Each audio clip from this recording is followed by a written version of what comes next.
और ये सुबह 5:30 बजे का नज़ारा।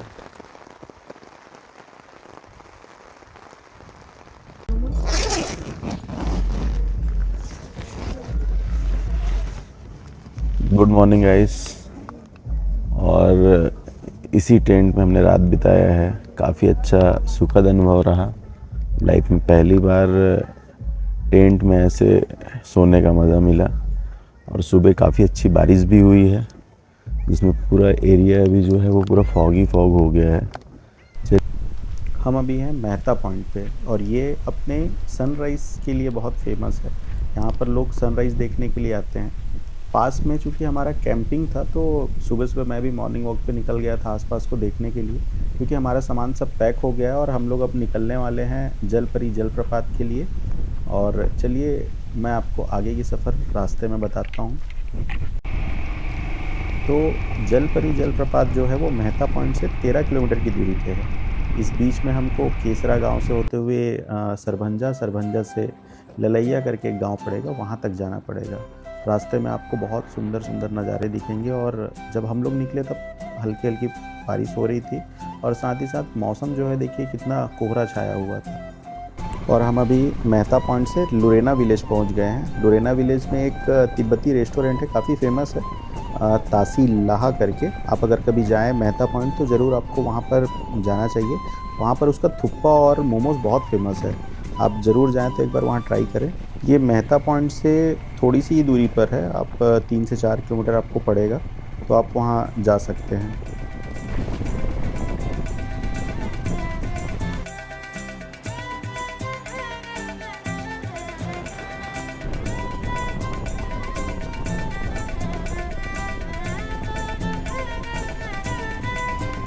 सरभंजा क्रॉस करने के बाद आपको ललैया करके एक विलेज पड़ेगा, वहाँ से आपको राइट टर्न लेना है।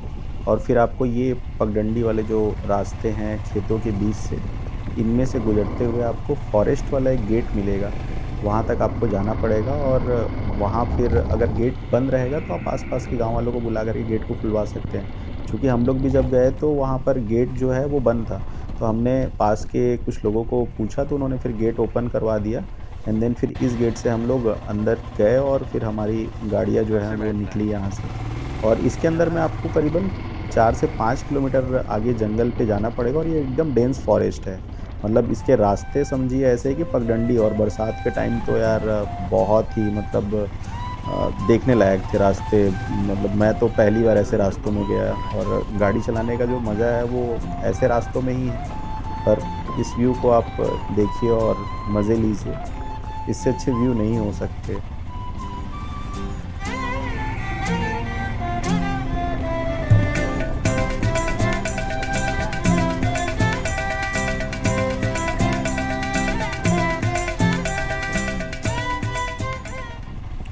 रास्ते काफ़ी फिसलन भरे थे, और कई बार हमारी गाड़ियाँ बीच बीच में फंस जा रही थी।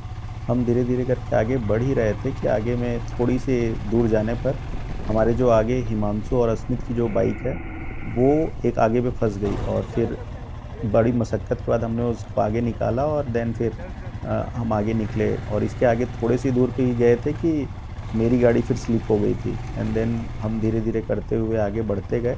और चूँकि रास्ता बरसात के टाइम पे तो बहुत अच्छा नहीं है, पर आपको अगर इसमें जाना है तो कार से तो आप जा नहीं सकते, आपको बाइक से ही जाना पड़ेगा।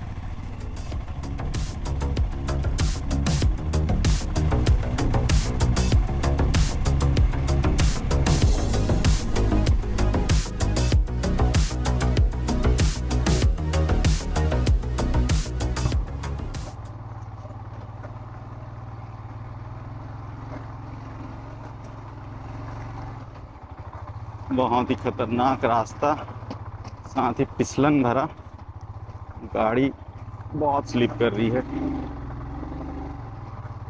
पर हम भी हैवी ड्राइवर है, निकाल तो लेंगे। और हमारे साथी स्ट्रगल करते हुए धीरे धीरे गाड़ियों को ले जाते हुए। एकदम और ये वो पॉइंट है जहाँ पर गाड़ियों को हमको रखना पड़ेगा और यहाँ से हमको फिर ट्रैकिंग करते हुए पैदल जाना पड़ेगा। यहाँ पर भी गाड़ी खड़ी करने में काफ़ी मशक्क़त करनी पड़ी और देन फिर हमने जैसे ही हम गाड़ी खड़ी की और ये जो आगे लोग आपको दिख रहे हैं इन्होंने हमें ये रास्ता दिखाया था, क्योंकि हमको रास्ते मालूम नहीं थे। ऑन द वे टू जलपरी जलप्रपात। बहुत सुने थे इसके बारे में, अब देखने को भी मिलेगा। काफ़ी जंगलों के बीच से ये रास्ता जाता है, गाड़ियाँ नहीं जा सकती, आपको पैदल ही जाना पड़ेगा। और जलप्रपात, चूँकि बरसात का समय है, रास्ते काफ़ी फिसलन भरे हैं, तो थोड़ा सा देख करके आना पड़ेगा। सारे लोग पीछे पीछे आते हुए।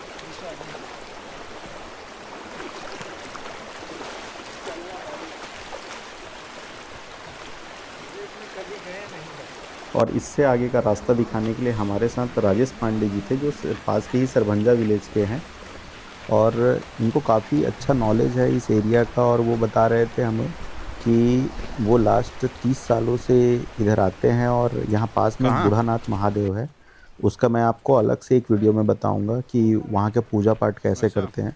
तो इनके द्वारा हमको सब रास्ते बताए गए कि कैसे हमको जाना है और किस तरीके से हमको जलप्रपात दिखेगा, वो हमको गाइड करते गए और ले जाते गए। और उनके मार्गदर्शन में हमने वो रास्ते पे चलते हुए उस जलप्रपात तक पहुँचे।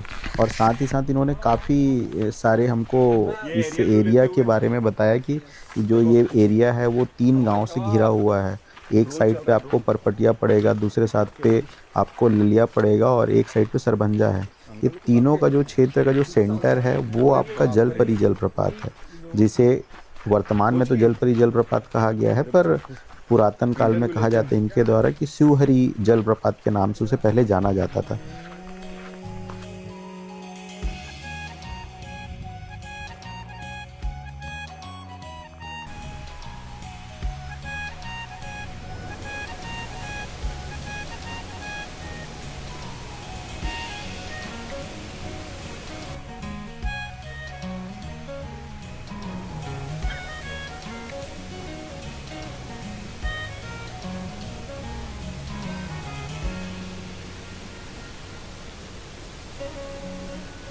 अभी और हम लोग अभी पहुंच चुके हैं ये जलपरी जलप्रपात पर। कितना प्यारा और कितना सुंदर जलप्रपात है। यहाँ का आने का रास्ता बहुत ख़राब है, बरसात में बहुत फिसलन भरे हैं। कोशिश करिए ट्रैक शूज़ में ही आया जाए।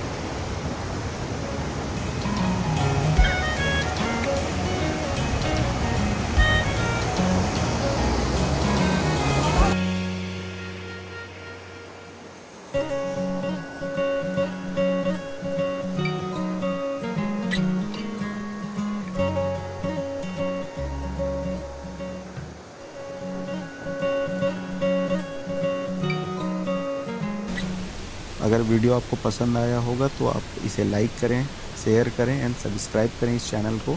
और ऐसे ही हम अच्छे अच्छे कंटेंट आपके लिए लाते रहेंगे। Please like, share and subscribe. Thank you.